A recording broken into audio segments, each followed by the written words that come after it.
Good morning, students. Another question is check whether the following functions are bijective. First function f from R to R defined by f of x equal to 3x plus 7 for every x belongs to R. And the g from R to R defined by g of x equal to x square for all x belongs to R. This is a bijective function. Bijective function is 1 1 ആയിരിക്കണം 1 2 ആയിരിക്കണം. നമുക്ക് ഒന്നാമത്തെ case ചെയ്യാം. F from R to R defined by f of x equal to 3x plus 7 for every x belongs to R. നമുക്ക് f from R to R f of x equal to 3x plus 7 എന്നാണ് തന്നിരിക്കുന്ന function. ആദ്യം injective ആണോ check ചെയ്യാം. 1 1 ആണോ injective. Injective എന്ന് പറയുന്ന മറ്റൊരു പേരാണ് 1 1. ഇൻജെക്റ്റീവ് ആണെന്ന് ചോദിക്കാൻ അങ്ങനെയായിട്ട് നമ്മൾ എന്ത് ചെയ്യുന്നു? assume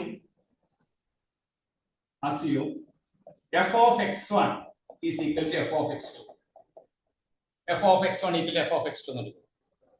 അപ്പോൾ f of x1 എന്ന് പറഞ്ഞാൽ x ന്റെ സ്ഥാനത്ത് x1 കൊടുക്കുമ്പോൾ 3x1 plus 7 equal to 3x2 plus 7. 3x1 plus 7 equal 3x2 plus 7 ആണെങ്കിൽ 3x1 is equal to എന്ത് കിട്ടും? 3x2 എന്ന് കിട്ടും. അതിൽ നമുക്ക് എന്ത് കിട്ടും? x1 is equal to x2. അപ്പോൾ f of x1 equal to if f of x1 equal to f of x2, then x1 equal to x2 ആണെങ്കിൽ നമ്മുടെ ഫംഗ്ഷൻ എന്താണ്? hence injective.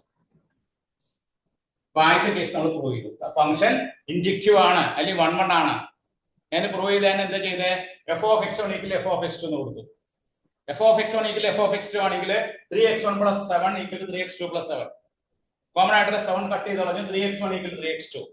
അപ്പോൾ x1 equal to എന്ത് കിട്ടി? x2. hence f is bijective. f is injective. f എന്നുള്ള function injective ആണ്. ഇനി നമുക്ക് അടുത്ത സർജക്റ്റീവ് ആണ് നോക്കാം. സബ്ജക്റ്റീവിന് പറയുന്ന മറ്റൊരു പേരാണ് ഓൺടു. ഓൺടു ആണ് നോക്കാം. ഓൺടു ആണ് നോക്കാനായിട്ട് let y belongs to R. Function R to R ആണ്. y belongs to R. രണ്ടാമത്തെ കോഡൊമൈനിൽ നിന്ന് y എടുക്കുന്നു. y belongs to R. അപ്പോ then x belongs to R such that x belongs to R such that y is equal to 3x plus 7. y is equal to 3x plus 7. There x belongs to R such that y equal to 3x plus 7. അതിൽ നമുക്ക് ഇവിടെ 3x y minus 7 is equal to 3x. അപ്പോൾ x ആണ് എത്ര കിട്ടും? y minus 7 by 3 എന്ന് കിട്ടും. x ന്റെ value y minus 7 by 3.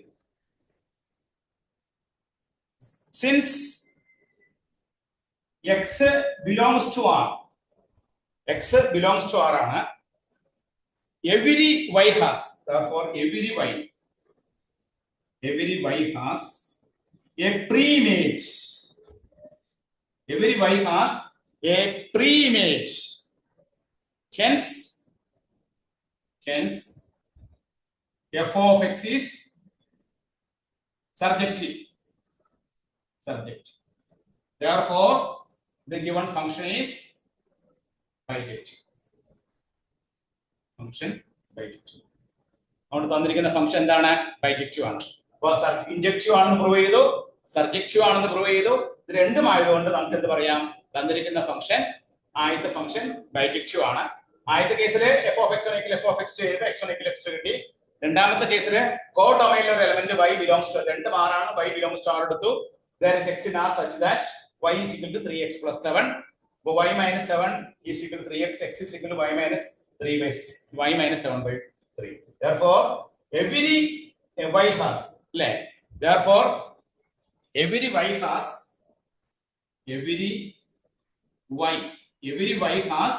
preimage. Very important. Every y ഡൊമൈനിലുള്ള കോഡൊമൈനിലുള്ള എല്ലാ അംഗങ്ങൾക്കും പ്രീഇമേജ് ഉണ്ട്. അങ്ങനെ പ്രീഇമേജ് ഉണ്ടെങ്കിൽ മാത്രമേ അത് ഓൺടു ആവുള്ളൂ. ഒരു ഡൊമൈനും കോഡൊമൈനും നമ്മൾ രണ്ട് സെറ്റ് വരയ്ക്കുകയാണെങ്കിൽ ആദ്യത്തെ സെറ്റ് ഡൊമൈൻ, രണ്ടാമത്തെ സെറ്റ് കോഡൊമൈൻ. അപ്പോൾ R to R വരയ്ക്കുമ്പോൾ ഈ രണ്ടാമത്തെ സെറ്റ് കോഡൊമൈനുള്ള എല്ലാ അംഗങ്ങൾക്കും പ്രീഇമേജ് ഉണ്ടാകും. അപ്പോൾ രണ്ടാമത്തെ സെറ്റിലെ അംഗങ്ങൾ ഏത് വൈക്ക് നമുക്ക് y minus 7 by real number ആണ്. റിയൽ നമ്പർ ആയതുകൊണ്ട് അതിനൊരു പ്രീ ഇമേജ് ഉണ്ടോ? ഇപ്പുറത്തൊരു പ്രീ ഇമേജ് ഉണ്ടോ? റിയൽ നമ്പർ ആണ്. Real number two real number ആണ്. Therefore, every y has a pre-image. Every y has a pre-image. Therefore, if f of x is surjective, subjective ആണ്, injective ആണ്. Therefore, function is bijective. ഇനി രണ്ടാമത്തെ ക്വസ്റ്റ്യനിലേക്ക് പോകാം. രണ്ടാമത്തെ question g from r to r defined by g of x is equal to x square ആണ്. g of x is equal to x square. ഇവിടെ നമുക്ക് ഇൻജെക്റ്റീവ് ആണെന്ന് ചെക്ക് ചെയ്യാം. ഇൻജെക്റ്റീവ് ആണെന്ന് ചെക്ക് ചെയ്യാനായിട്ട് എക്സാമ്പിൾ എടുത്ത് ചെക്ക് ചെയ്യാം. ഇപ്പൊ g of 2 എന്ന് പറഞ്ഞാൽ എത്രയാണ്? g of 2 എന്ന് പറഞ്ഞാൽ 4 ആണ്. g of -2 എന്ന് പറഞ്ഞാലോ 2 ഒരു റിയൽ നമ്പർ ആണ്, -2 റിയൽ നമ്പർ ആണ്, അത് 4 ആണ്. അപ്പൊ g of 2 equal to g of -2, but 2 not equal to -2. പക്ഷെ 2 -2 ഈക്വൽ അല്ല. Therefore not injective. Therefore not injective. Injective അല്ല. ഇനി സർജക്റ്റീവ് ആണെന്ന് നോക്കാം.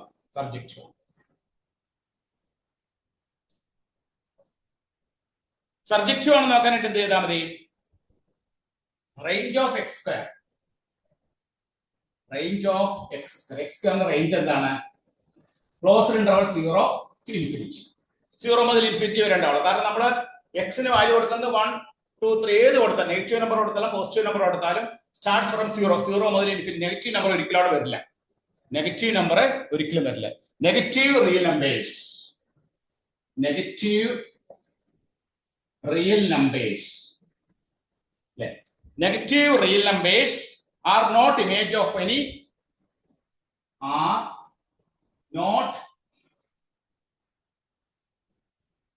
negative real numbers are not image of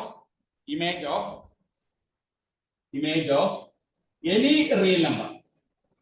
Any real number inde negative image ഒരിക്കലും negative image ഒരിക്കലും വരില്ല. Hence not subjective. Subjective അല്ല. Therefore function is not bijective.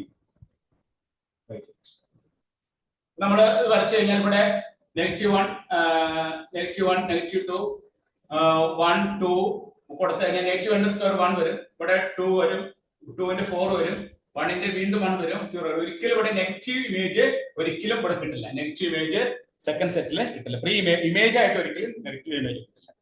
അപ്പോ 1, 1 അല്ല, on 2 അല്ല, ഇൻജെക്റ്റീവ് അല്ല, സർജക്റ്റീവ് അല്ല. Therefore given function is not bijective. First function ആദ്യത്തെ ഫംഗ്ഷൻ ബൈജക്റ്റീവ് ആണ്, രണ്ടാമത്തെ ഫംഗ്ഷൻ ബൈജക്റ്റീവ് അല്ല. രണ്ടാമത്തെ ഫംഗ്ഷൻ ഇൻജെക്റ്റീവ് അല്ല, സർജക്റ്റീവ് അല്ല. ആദ്യത്തെ ഫംഗ്ഷൻ ഇൻജെക്റ്റീവ് ആണ്, സർജക്റ്റീവ് ആണ്, അതുകൊണ്ട് ബൈജക്റ്റീവ് ആണ്. രണ്ടാമത്തെ കേസിൽ ഇൻജെക്റ്റീവ് അല്ല, സർജക്റ്റീവ് അല്ല. ആദ്യത്തെ കേസ് ഇൻജെക്റ്റീവ് തെളിയിക്കാനായിട്ട് എക്സാമ്പിൾ എടുത്ത് നമ്മൾ പ്രൂവ് ചെയ്തു. g of 2 is equal to 4, g of -2 is equal to 4, g of 2 g of -2 തുല്യമാണ്, പക്ഷേ 2 not equal to -2, therefore not injective. പിന്നെ നമുക്ക് ഇത് നോക്കി അറിയാൻ പറ്റും, റേഞ്ച് ഓഫ് എക്സ് സ്ക്വയർ എന്നുള്ള 0 ഇൻഫിനിറ്റി ഡൊമൈനിലുള്ള ഒരു എലമെന്റിന് ഒരിക്കലും നെഗറ്റീവ് ഇമേജ് വരില്ല. കണ്ടോ? Negative real numbers are not image of any real number, hence not subject. കണ്ടോ? എല്ലാവരും നോട്ട് ചെയ്തെടുത്തോളൂ.